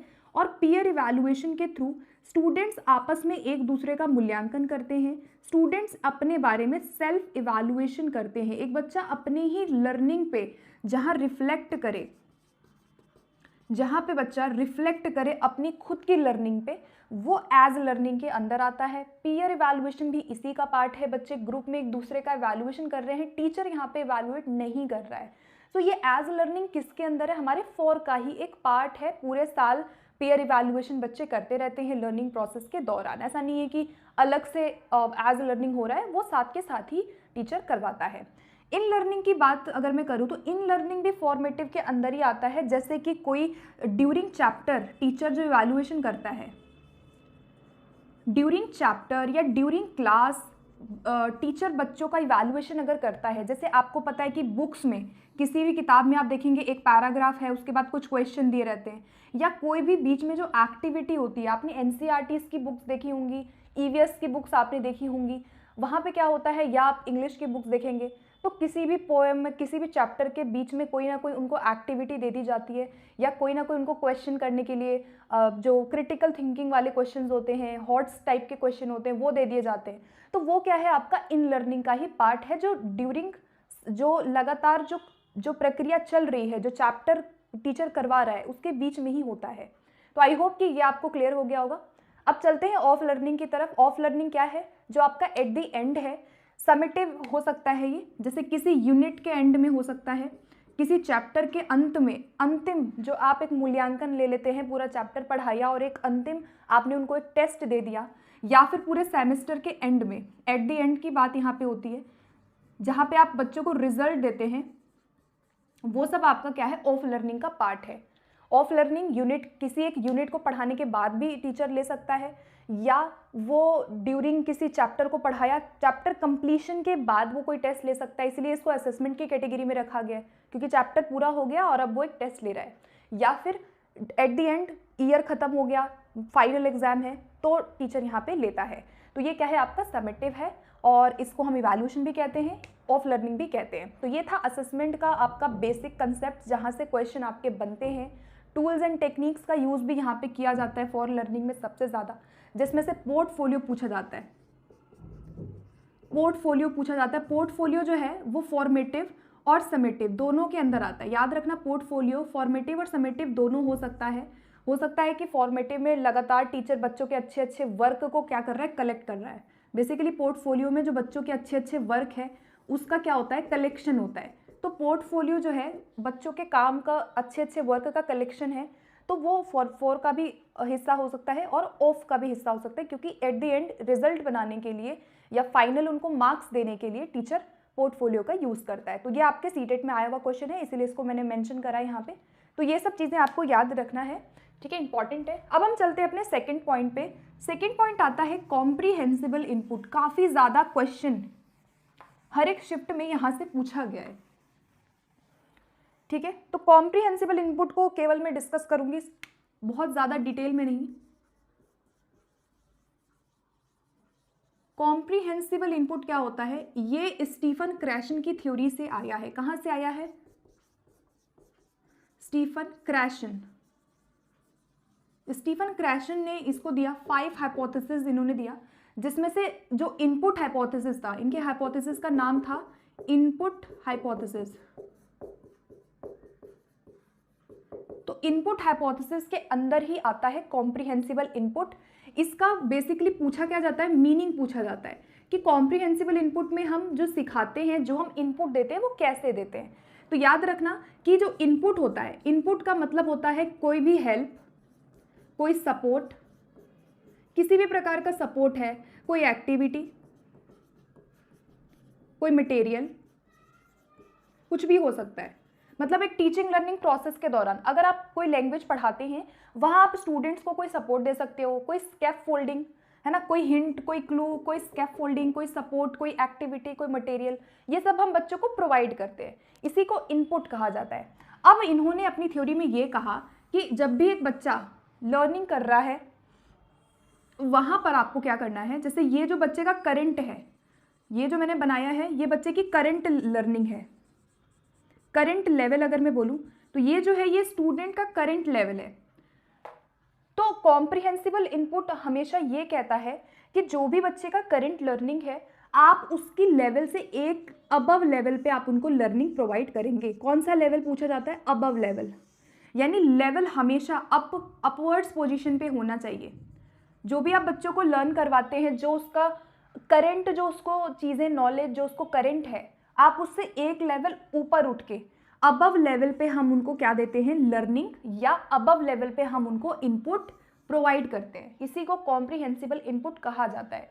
तो पेपर में आ जाएगा 4 ऑप्शन, बियॉन्ड देयर लर्निंग, या अबव लेवल, या लोअर लेवल, इस तरह से 4 ऑप्शन दे देगा। आपको ये देखना है कि जहाँ पे भी हाई लेवल की बात हो रही है, बहुत ज़्यादा हाई भी नहीं, मतलब थोड़ा सा उनके एक लेवल से उठ के जब आप उनको सपोर्ट देते हैं किसी तरह का, तो वहाँ पे चांसेस ज़्यादा होते हैं कि बच्चा लर्न करेगा। अब जैसे आपकी जितनी नॉलेज है, अगर मैं आपकी नॉलेज से नीचे लेवल के क्वेश्चंस पूछूं या नीचे लेवल की चीज़ें यहाँ पे बताऊं, तो शायद वो आपकी लर्निंग को इतना इन्हांस नहीं करेगा। अगर मैं आपकी लेवल से थोड़ा सा अच्छे लेवल पे, एक ऊपर लेवल पे अगर मैं यहाँ पे टॉपिक डिस्कस करूँ, तो वो शायद आपकी लर्निंग को इन्हांस करेगा। तो यही बात कॉम्प्रिहेंसिबल इनपुट में भी कही गई है कि आप उसके अबव लेवल पे जा करके इनपुट प्रोवाइड करेंगे। स्टीफन क्रैशन ने दिया, इनपुट हाइपोथेसिस के अंदर आता है 5 हाइपोथेसिस का इन्होंने कंसेप्ट दिया। इन्होंने जो है नेचुरल अप्रोच भी दिया था। तो आपको याद रखना है नेचुरल अप्रोच का कंसेप्ट किसने दिया? तो स्टीफन क्रैशन ने दिया है। ठीक है, तो इतनी बातें आपको याद रखनी है। आइए बढ़ते हैं अब हम अपने अगले टॉपिक पे। अगला आता है remedial teaching. Basic question remedial teaching से अभी तक पूछा गया है, तो मैं बेसिक ही डिस्कस करूंगी। बहुत सारी चीज़ें वैसे तो है डिस्कस करने वाली, लेकिन आपको बेसिकली इसकी स्ट्रैटेजीज आपको पता होनी चाहिए। ठीक है, जब भी हम बात करते हैं रेमिडियल की, तो रेमिडियल टीचिंग का मतलब होता है, पहली बात ये आपका फॉर्मेटिव का पार्ट है। ठीक है, फॉर्मेटिव असेसमेंट जो है, या मैं बोलूँ फॉर लर्निंग, उसका पार्ट होता है। रेमिडियल टीचिंग का मतलब होता है रेक्टिफाई करना, रेक्टिफाई द गैप्स और डिफिकल्टीज इन लर्निंग। बच्चे की लर्निंग में जो भी गैप है, जो भी डिफिकल्टी है, जो समस्या है, जो प्रॉब्लम है, उसको रेक्टिफाई करना, उसकी पहचान करना। बेसिकली रेक्टिफाई का मतलब होता है पहचान करना, समाधान करना होता है। ठीक है, पहचान आपका डायग्नोस का पार्ट है, समाधान करना आ जाएगा, या फिर उसको दूर करना आ जाएगा, तो आपका रेमिडियल का पार्ट होगा। रेमिडियल का मतलब होता है कि जो भी गैप है, जो समस्या है, उन बच्चों की लर्निंग में सुधार यहाँ लाया जाता है जो अपने पीयर से लेग बिहाइंड है, पीछे हैं, उन बच्चों को रेमेडी दी जाती है। तो एक क्वेश्चन आता है कि रेमेडी हम किस पे करते हैं, यानी कौन से ऐसे बच्चे हैं जिन पे रेमेडी किया जाता है। तो रेमेडी ऑलवेज किस पे किया जाता है? स्लो लर्नर्स पे किया जाता है। जो स्लो लर्नर्स हैं या जिनको कोई लर्निंग में डिफ़िकल्टी है, ठीक है, जैसे किसी को डिसलेक्सिया है, किसी को डिस्ग्राफिया है, लैंग्वेज में कोई प्रॉब्लम या फेस दिया है, उन बच्चों पे या स्लो लर्नर्स जो होते हैं जिनका IQ लेवल कम है, हम उन पे रेमेडी करते हैं। कभी भी गिफ्टेड बच्चों पे, अबव एवरेज बच्चों पे हम रेमेडी नहीं करते हैं, ठीक है। इसके अलावा रेमेडी की स्ट्रैटेजी पूछी जाती है, तो रेमेडियल की बहुत सारी स्ट्रैटेजी होती है। जितनी भी आप चाइल्ड सेंटर्ड स्ट्रैटेजीज देखते हो वो सब रेमेडी का पार्ट है। रेमेडी में ड्रिल जो है वो बहुत ज़्यादा नहीं कराया जाता है ना। और एक चीज़ और याद रखना कि एडवांस्ड जो भी एडवांस चीज़ें हैं, अगर पेपर में आता है कि एडवांस लर्निंग उनको देना, आपके ऑप्शन में आ जाएगा कि एडवांस लर्निंग देना, तो कभी भी रेमेडियल में हम एडवांस लर्निंग नहीं देते हैं। ड्रिल हम रेमेडी में कराते हैं, लेकिन अगर आपसे लीस्ट इंपॉर्टेंट पूछे कि सबसे कम ज़रूरी रेमेडी में क्या है, तो ड्रिल होगा। वैसे तो ड्रिल होता है, हम ड्रिल करवाते हैं बच्चों को, लेकिन सबसे बहुत अच्छा नहीं है, बहुत ज़रूरी नहीं है। तो लीस्ट इंपॉर्टेंट ड्रिल है। और एडवांस कभी भी बच्चों को नहीं सिखाते, क्योंकि वो ऑलरेडी स्लो लर्नर्स हैं। तो हम बहुत एडवांस तरीके के मटेरियल, एडवांस तरीके की जो मेथड्स हैं या जो टॉपिक्स हैं, उनको हम नहीं सिखाते हैं। हमारा फोकस रहता है कि जो उनकी डिफ़िकल्टी है उसको हम दोबारा से दूर करें। जो आपने पहले पढ़ाया उसको दोबारा रेमेडी में पढ़ाया जाता है, ताकि वो जो पहले जो उन्होंने नहीं सीखा ड्यूरिंग नॉर्मल टीचिंग, उसको वो रेमेडियल टीचिंग में सीखे, ठीक है। तो ये था मोटा मोटा, सारी चीज़ें मैंने डिस्कस कर ली है। इतनी चीज़ें अगर आपको क्वेश्चन करते समय माइंड में रहता है तो आप क्वेश्चन गलत नहीं करेंगे, ठीक है। सो आपको याद रखना है कि एडवांस लर्निंग कभी भी हम रेमेडी में नहीं देते हैं, ओके। बाकी कोई भी स्ट्रैटेजी आप देखते हो, play way method, role play कराना, बच्चों से स्पीच कराना, डिबेट कराना, या उनको सेंसेस की ट्रेनिंग देना, सेंसेस से सिखाना, सब कुछ रेमेडी का पार्ट है। तो मैं लिख नहीं रही हूँ, आपको पता चल गया होगा। जितनी भी अच्छी एक्टिविटीज़ होती हैं, मीनिंगफुल एक्टिविटीज़ होती हैं, वो सब रेमेडी का पार्ट है, ठीक है। अब हम आगे बढ़ते हैं। 4 पॉइंट आता है थियरीज ऑफ लर्निंग। इसमें आपको क्या क्या पढ़ना है, तो मैं सिर्फ नाम बताऊंगी। आप नाम से ही अभी तक क्वेश्चन आए हैं, अभी तक क्वेश्चन सिर्फ नेम से ही पूछा जाता है। थियरीज ऑफ लर्निंग में, लर्निंग की थियरीज में पहला तो बिहेवियरिज्म, ठीक है, बिहेवियरिज्म आता है। उसके बाद आता है इनेटनेस थ्योरी। तो इनके बारे में कैरेक्टरिस्टिक पता होना चाहिए, बाकी आप कर लोगे, ठीक है। कॉग्निटिव, कुछ कॉग्निटिव थ्योरीज होती है लर्निंग की। और आपका एक जो है कंस्ट्रक्टिविज्म है, ठीक है, ये भी पूछा जा रहा है।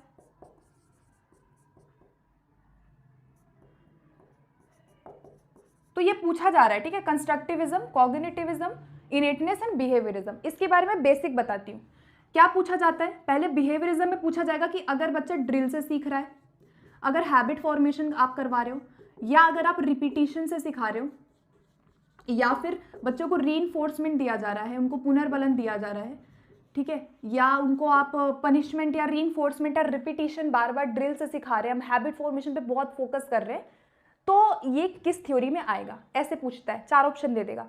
तो याद रखना, बिहेवियरिज्म में ड्रिल, रिपीटिशन, स्टिमुलस और रिस्पॉन्स पे फोकस किया जाता है। रीइंफोर्समेंट से पढ़ा रहे हैं, रिपीटिशन से ज़्यादा पढ़ा रहे हैं। कौन है इसके मेन प्रवर्तक, स्किनर का नाम आपको याद रखना है, स्किनर पूछ लेता है।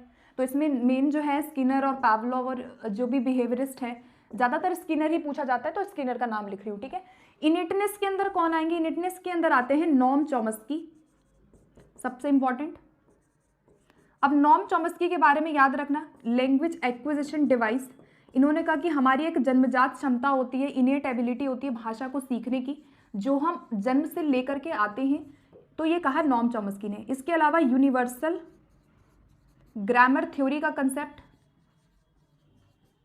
चॉम्स्की देते हैं, ठीक है। उसके बाद डीप स्ट्रक्चर से एक वर्ड आता है, या फिर क्रिटिकल पीरियड, जहां पे हम लैंग्वेज को सबसे आसान तरीके से, इफेक्टिव तरीके से नेचुरली हम एक्वायर करते हैं, उसको क्रिटिकल पीरियड कहा जाता है। तो एलएडी यूनिवर्सल ग्रामर थ्योरी, जहाँ पे हम ग्रामर के नियमों को एलएडी की मदद से सीखते हैं, यानी हम भाषा के नियमों को डिस्कवर करते हैं with the help of our innate ability in our mind, उसको कहा जाता है universal grammar theory. Deep structures का कंसेप्ट चॉम्स्की। क्रिटिकल पीरियड होता है भाषा को सीखने का, जैसे हिंदी हमने सीखी, बहुत ईजी वे में सीख लिया हमने, बहुत हमारे लिए वो जो पीरियड था सीखने का वो काफ़ी इम्पॉर्टेंट था, क्रिटिकल पीरियड था, वो इम्पॉर्टेंट था, अच्छा था, हमने इफेक्टिव तरीके से अपनी भाषा को सीखा, उसको क्रिटिकल पीरियड कहते हैं। तो ये सब कंसेप्ट चॉम्स्की। इनेटनेस के ये कौन है, प्रवर्तक है। इसके अलावा कॉग्निटिव के भी ये प्रवर्तक माने जाते हैं।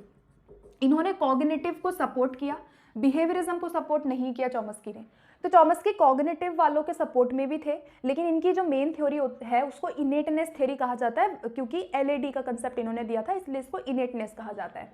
इसके अलावा कॉग्निटिव में आपको याद रखना है पियाजे, वाइगोत्स्की, ठीक है।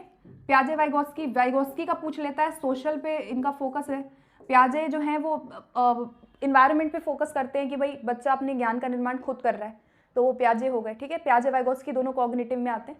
इसके अलावा कंस्ट्रक्टिविज्म का ना मीनिंग पूछा जा रहा है, अर्थ पूछता है कंस्ट्रक्टिविज्म का क्या है। तो कंस्ट्रक्टिविज्म का मीनिंग होता है कि जब अपने प्रीवियस नॉलेज के आधार पर, किसी को पुराना ज्ञान है उसके आधार पर जब आप नए नॉलेज को कंस्ट्रक्ट करते हो, यानी कि with the help of previous knowledge if we discover something new और if we create a new knowledge, then this is called constructivism. Meaning आता है, तो पुराने ज्ञान के आधार पे नए ज्ञान को खुद बच्चे जब निर्मित करते हैं, न्यू नॉलेज को कंस्ट्रक्ट करते हैं, उसको कंस्ट्रक्टिविज्म कहा जाता है, ठीक है।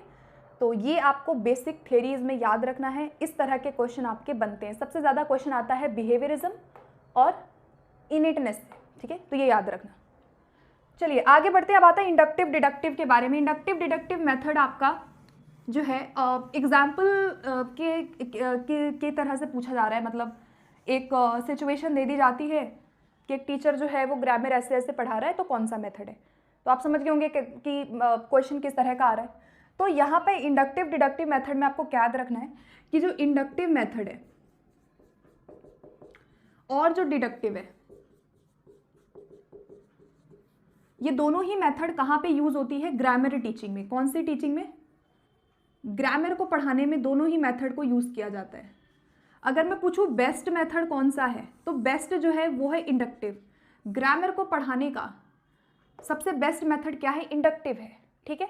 अब ये पूछता है कि इसका बेसिकली मैगजीन पूछा जाता है कैसे कैसे सिखाते हैं।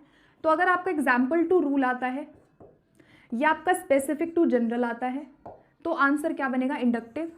और अगर आपका रूल टू एग्जाम्पल या फिर आपका जनरल टू स्पेसिफिक पूछता है, तो बनेगा डिडक्टिव, ठीक है। स्पेसिफिक का मतलब है कि पहले बच्चा ऑब्जर्वेशन यहाँ कर रहा है, उसके सामने पहले कोई चीज़ आपने रूल प्रेजेंट कर दिया, ठीक है। एक मिनट, पहले ऑब्जर्वेशन करेंगे, उसके सामने एग्जाम्पल आप प्रेजेंट करते हो, उसके बाद बच्चा ऑब्जर्व करता है और ऑब्जर्व करने के बाद वो रूल्स को क्या करता है, क्रिएट करता है। यहाँ पे बेसिकली इंडक्टिव में बच्चा खुद से ही रूल को या जो भी जनरल आइडिया है उसको क्रिएट करता है। यहाँ बच्चा डिस्कवर कर रहा है। इंडक्टिव मेथड में डिस्कवरी उसकी ज़्यादा होती है, ज़्यादा बेटर मेथड, अच्छा मेथड इंडक्टिव है।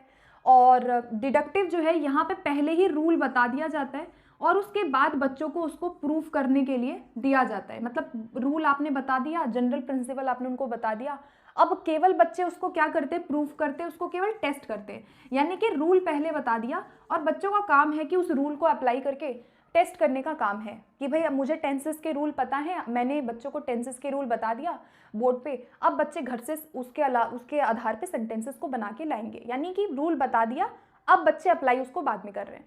तो ये जो है आपका डिडक्टिव तरीका है। दोनों ही तरीके ठीक है, लेकिन बड़े लेवल पे अगर मैं बोलूँ तो ये जो है अपर प्राइमरी लेवल पे ज़्यादा ठीक इसको माना जाता है, क्योंकि ये इसमें थोड़ा टाइम जो है, इसमें थोड़ा जो टाइम है वो कम लगता है। लेकिन इंडक्टिव की बात करूँ तो ये थोड़ा ज़्यादा स्लो प्रोसेस है, क्योंकि बच्चे आराम आराम से खुद से डिस्कवरी करते हैं, तो ये थोड़ा स्लो है और प्राइमरी लेवल पे इंडक्टिव ज़्यादा अच्छा है, ठीक है। तो ये आपको इंडक्टिव डिडक्टिव का मैगजीन याद रखना है, कैसे कैसे सिखाते हैं, ठीक है। अब आते हैं स्ट्रक्चरल एंड कम्युनिकेटिव अप्रोच पे, ठीक है। सो आई होप कि इतना क्लियर हो गया होगा। बस बेसिक आप ना इसका रूल जान लो कि इंडक्टिव में कैसे पढ़ाते हैं और डिडक्टिव में कैसे पढ़ाते हैं, और मेरिट थोड़ी थोड़ी आपको पता होनी चाहिए दोनों की, बाकी आप कर लोगे। अब आते हैं स्ट्रक्चरल एंड कम्युनिकेटिव अप्रोच। काफी क्वेश्चन आया है स्ट्रक्चरल से। अब क्या क्वेश्चन पूछे गए हैं ये देख लेते हैं, ठीक है। स्ट्रक्चरल अप्रोच की मैं बात करूं तो स्ट्रक्चरल में हम क्या करते हैं, selection and gradation. Selection and gradation किया जाता है यहाँ पे। स्ट्रक्चरल अप्रोच में क्या किया जाता है कि मीनिंगफुल तरीके से हम स्ट्रक्चर्स को सिखाते हैं। कैसे सिखाते हैं? मीनिंगफुल मैनर में हम सभी स्ट्रक्चर्स को सिखाते हैं। जैसे स्ट्रक्चर्स का मतलब होता है कि मैं subject plus verb plus object grammar सिखा रही हूँ, तो मैं उसको मीनिंगफुल सिचुएशन में सिखाऊंगी, वो स्ट्रक्चरल है। स्ट्रक्चरल में जो भी नॉलेज होती है वो लॉन्ग लास्टिंग होती है, ये एक फ़ायदा है, ठीक है। लॉन्ग लास्टिंग नॉलेज होती है, बच्चे भूलते नहीं हैं क्योंकि वो मीनिंगफुल सिचुएशन में सीख रहे हैं स्ट्रक्चर्स को, तो लॉन्ग लास्टिंग है नॉलेज, वो काफ़ी लंबे समय तक किसी भी चीज़ को याद रखते हैं। अब अगर मैं बात करूँ कम्युनिकेटिव अप्रोच की, तो कम्युनिकेटिव अप्रोच जो है ये बात करता है कॉन्टेक्स्ट की। ये कीवर्ड याद रखना, कॉन्टेक्स्ट वर्ड आता है संदर्भ, सबसे पॉजिटिव वर्ड है ये, ठीक है। संदर्भ के अनुसार सिखाया जाता है, मीनिंग पे फोकस किया जाता है यहाँ पे। अगर आपसे पूछा जाए कि सबसे बेस्ट अप्रोच कौन सी है इंग्लिश को पढ़ाने की, तो कम्युनिकेटिव है। और यहाँ पे कॉम्पिटेंस प्रोवाइड करना इसका फोकस होता है।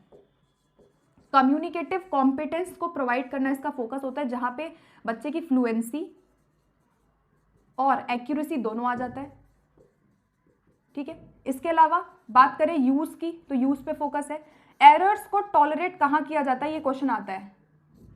एरर्स को टॉलरेट यहाँ पे किया जाता है, यानी कि अगर बच्चे गलती कर रहे हैं तो उसको तुरंत करेक्ट नहीं किया जाता है, उसको टॉलरेट किया जाता है। तो कम्युनिकेटिव अप्रोच और स्ट्रक्चरल अप्रोच याद रखना है आपको। स्ट्रक्चरल में सिलेक्शन एंड ग्रेडेशन कर रहे हैं, सिलेक्ट कर रहे हैं लैंग्वेज के आइटम को और फिर ग्रेडेशन कर रहे हैं, हम उनको सिंप्लीफाई करके सिखा रहे हैं। मीनिंगफुल सिचुएशन में क्या करवाते हैं हम यहाँ पे प्रैक्टिस कराते हैं। मीनिंगफुल सिचुएशन में प्रैक्टिस करा रहे हैं, मीनिंगफुल सिचुएशन में ड्रिल करवाते हैं बहुत ज़्यादा। लिसनिंग और स्पीकिंग पे यहाँ पे फोकस ज़्यादा होता है। तो ये स्ट्रक्चरल का क्या है, मेन प्रिंसिपल है। कम्युनिकेटिव में यूज ज़्यादा हो रहा है, इंटरेक्शन ज़्यादा हो रहा है, ठीक है, डायलॉग वगैरह हो रहा है, रोल प्ले हो रहा है, ठीक है। तो वो है information sharing activity, information gap activity हो रही है, तो कम्युनिकेटिव है। कंसेप्ट किसने दिया? डेल हार्मस ने। डेल हार्मस याद रखना। इसके अलावा गाइज अगर आपको मेथड्स डिटेल से पढ़ना है तो आपको इंग्लिश पेडागोजी सीबीटी की प्लेलिस्ट पूरी मिल जाएगी, वहाँ से जाके आप मेथड्स की पूरी वीडियो देख सकते हैं। मैंने मेथड्स की पूरी वीडियो में सब सारे मेथड्स को कवर कर दिया है, तो मेथड आप ज़रूर देख के जाना, मैं आपको यही सजेस्ट करूँगी, ठीक है। क्योंकि आपके मेथड से बाइलिंगुअल, जीटीएम और कम्युनिकेटिव यहाँ से क्वेश्चन आपका बनता है। इसके अलावा ऑडियो लिंगुअल मेथड आपको याद रखना है, मे बी क्वेश्चन आपका 1 से 2 आ जाए। अब हम बात करेंगे, लास्ट हमारा कंसेप्ट है BICS और CALP। BICS और CALP, इन दोनों का कंसेप्ट किसने दिया? जिम क्यूमिंस ने। जिम क्यूमिंस ने इसका कंसेप्ट दिया है। नाम आपको याद रखना है, पूछता है। फुल फॉर्म आपको पता होनी चाहिए। कमेंट सेक्शन में फुल फॉर्म आप लिख के बताना, मैं नहीं लिखूंगी, आप भी थोड़ी सी रिसर्च करिए। पता है तो बहुत अच्छी बात है, वेल एंड गुड। नहीं पता तो पता करके इसकी फुल फॉर्म बताइएगा। BICS और CALP की फुल फॉर्म क्या होती है, क्योंकि क्वेश्चन आता है। अब ये होता क्या है ये बता देती हूँ। BICS का मतलब होता है कि जब बच्चा सोशल सिचुएशन में कोई लैंग्वेज को सीख रहा है, सोशल है या वो इंटरेक्शन कर रहा है, तो मैं यहाँ पे पूरा नहीं समझा रही हूँ, मैं कीवर्ड बता रही हूँ कि ये वर्ड अगर आएगा तो आपका आंसर क्या होगा? BICS होगा। सोशल आ गया, इंटरेक्शन आ गया, यूज आ गया, वो बात कर रहा है आपस में, कम्युनिकेशन आ गया, अगर कहीं पे वो कम्युनिकेट कर रहे हैं आपस में, क्लासरूम में, ग्रुप में बच्चे कम्युनिकेट कर रहे हैं आपस में, तो ये क्या है? आपका BICS है, ठीक है, जहाँ पे वो कम्युनिकेशन करते हुए लैंग्वेज को सीख रहे हैं। CALP का मतलब क्या होता है? जहाँ पे बच्चा क्लासरूम में प्रॉपरली उसको टेक्स्ट में पढ़ाया जा रहा है, बुक्स से पढ़ाया जा रहा है उसको, ठीक है, या क्लासरूम में वो रिटन पढ़ रहा है या टेस्ट दे रहा है, ठीक है। तो ये ज़्यादातर जो होता है CALP, ये आपका ज़्यादातर सब्जेक्ट रिलेटेड होता है, मतलब दोनों है आपका स्कूल से रिलेटेड। लेकिन जो BICS है ये छोटे बच्चों को पहले कराया जाता है ताकि वो पहले इंटरेक्शन करें। आप देखोगे छोटे बच्चों को तुरंत किताबें नहीं दे दी जाती है, उनको कम्युनिकेटिव एक्टिविटीज़ ज़्यादा कराई जाती है, वो फोकस BICS पे करता है, ठीक है। और उसके बाद हम कॉग्निटिव तरीके से सिखाते हैं CALP, जहाँ पे बड़े लेवल पे बच्चे जैसे लर्निंग करते हैं, वो CALP का पार्ट होता है। तो ये जो है आइसबर्ग थ्योरी थी, जिम क्यूमिंस ने दिया इन दोनों कंसेप्ट को। इसकी फुल फॉर्म आप मुझे कमेंट में बताना। ये बेसिक चीज़ आपको याद रखनी है। सोशल इंटरेक्शन, यूज़, ये सब हटा के अगर कोई और ऑप्शन में दिया है तो वो आंसर आपका CALP होगा। CALP ज़्यादातर टेस्ट, एग्जाम और प्रॉपर क्लासरूम में रीडिंग हो रही है, प्रॉपर बच्चे डिस्कशन कर रहे हैं किसी टॉपिक पे, या बहुत ज़्यादा कम्युनिकेटिव कम हो रहा है और ज़्यादातर ड्रिल ज़्यादा हो रहा है वहाँ पे, तो वो आपका CALP का पार्ट हो जाएगा, ठीक है। सो गाइज आई होप कि ये सारी चीज़ें आपको आज के सेशन में ये सारे टॉपिक क्लियर हो गए होंगे। एंड आज ये सेशन हमारा होता है कंप्लीट। मैंने 3 वीडियो में सारे इंपॉर्टेंट टॉपिक्स को कवर कर दिया है। तो अगर आपने पहले की वीडियोस नहीं देखी है तो कमेंट सेक्शन में मैं आपको उसका लिंक दे दूंगी, वहाँ से जाके चेकआउट करिए। CBT मोड के क्वेश्चंस अगर आपको इस टाइम पे सॉल्व करने हैं तो उसका भी लिंक आपको वीडियो के डिस्क्रिप्शन बॉक्स में मिल जाएगा, वहाँ से जाके आप सारी वीडियोज़ को देख सकते हैं। एंड पहली बार चैनल पर हो तो subscribe to my channel for more updates and for more videos. So मिलते हैं फिर। Thank you so much and keep watching.